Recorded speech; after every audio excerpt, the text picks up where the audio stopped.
कि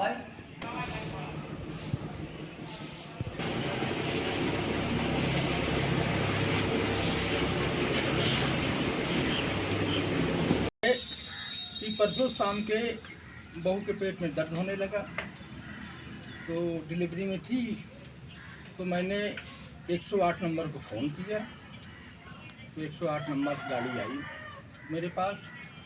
उसमें मैंने मेरी बहू व मेरी पत्नी साथ में लेकर इस्माइलपुर हॉस्पिटल, इस्माइलपुर कड़ा इसको कहते हैं, वहाँ लेके गए। कुछ ही देर बाद मैं भी मोटरसाइकिल से वहाँ पहुँचा। पहुँचने के बाद वहाँ इन्होंने एडमिट किया। एडमिट करने के बाद इन्होंने रिपोर्ट मांगी खून जांच की। खून जांच की रिपोर्ट मेरे पास थी, मैंने दे दिया। इसके बाद इन्होंने अल्ट्रासाउंड रिपोर्ट मांगने लगे। तो अल्ट्रासाउंड रिपोर्ट यहाँ घर पे तो था ही, लेकिन प्राइवेट का था, तो उसको ढूंढने में काफ़ी देर लगी। तो वहाँ की जो एनम है या जेनम है, उन्होंने मेरे पत्नी को अशोभनीय शब्द का प्रयोग किया। तो थोड़ी ही देर बाद में अपने भतीजे से फ़ोन करके मैंने मंगवाया अल्ट्रासाउंड रिपोर्ट। कोई बात नहीं। उसके बाद फिर वहाँ रखे थे। रखने के बाद कुछ ही देर बाद इन्होंने प्राइवेट मेडिकल स्टोर से दवा इंजेक्शन लेके आइए। तो 250 रुपये का इंजेक्शन मैंने ला के इनको दिया। बाहर मेडिकल स्टोर से ला के दिए? बाहर मेडिकल स्टोर से ला दिया, जो राजेंद्र का मेडिकल स्टोर है। तो इसमें समस्या आपको क्या हुई है? समस्या मुझको ये हुई है कि उसके बाद फिर पैसे के अभाव के कारण नहीं था मेरे पास, तो मैंने 1000 रुपये फिर किसी से वहाँ लेकर मंगवाया गया।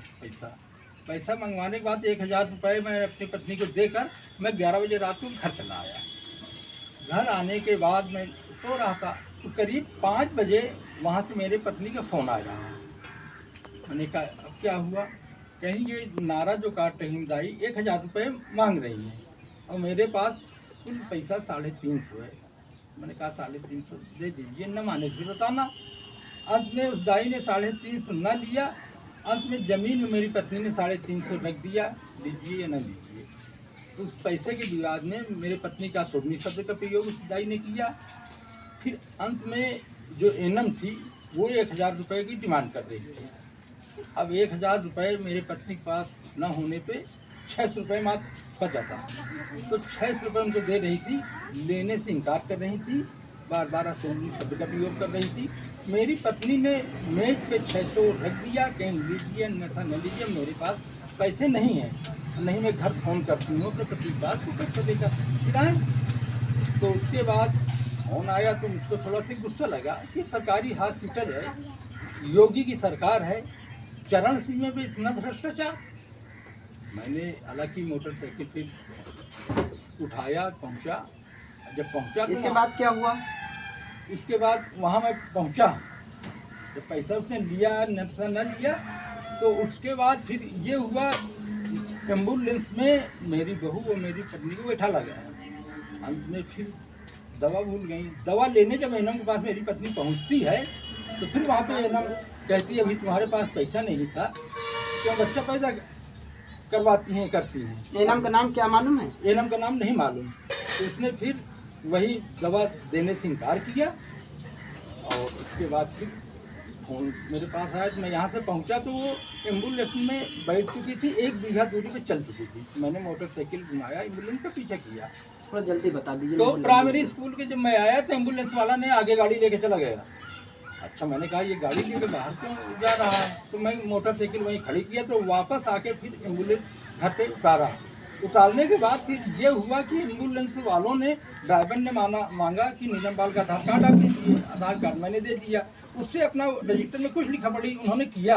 लिखा पढ़ी करने के बाद कहीं पैसा दीजिए, तो पैसा देने के लिए फिर इनकार हुआ। तो कितना पैसे की मांग की है? पैसे की मांग नहीं की कि कितना पैसा दीजिए। तो उसके बाद एम्बुलेंस ने करीब 200 मीटर दूरी गाड़ी आधार कार्ड सहित लेके चले गए। घर से फिर पैसा लेकर आया, 200 रुपये उनको दिया गया, तो मेरा आधार कार्ड वापस नहीं। तो इसकी शिकायत कहीं आपने किया है? अब मेरे इतना गुस्सा चढ़ा था कि मैंने उसके बाद 1076 में फ़ोन तत्काल लगाया। 1076 में मैंने कॉल करके इसकी शिकायत की।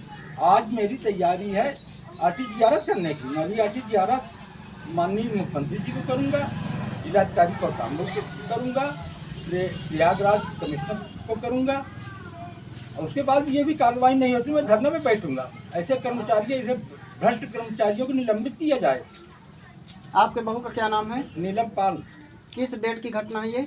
ये है 31 तारीख को, 31 तारीख शाम करीब 9:30 बजे की। इसी 31 तारीख को? इसी 31 तारीख। तो आप इसमें अब क्या चाहते हैं? इनके खिलाफ कानूनी कार्रवाई में चाहता हूँ। हॉस्पिटल की तरफ से कोई दबाव? मेरा नाम है सीताराम पाल। किसी तरह का आपके ऊपर कोई दबाव? अब ये एनम जो है कहीं बाहर से फोन लगाते कि सीताराम किस तरह मान जाए। मेरी नौकरी का सवाल है, मेरी नई नौकरी है, मेरी ये है, अब ये दबाव बनाना चाहती हैं।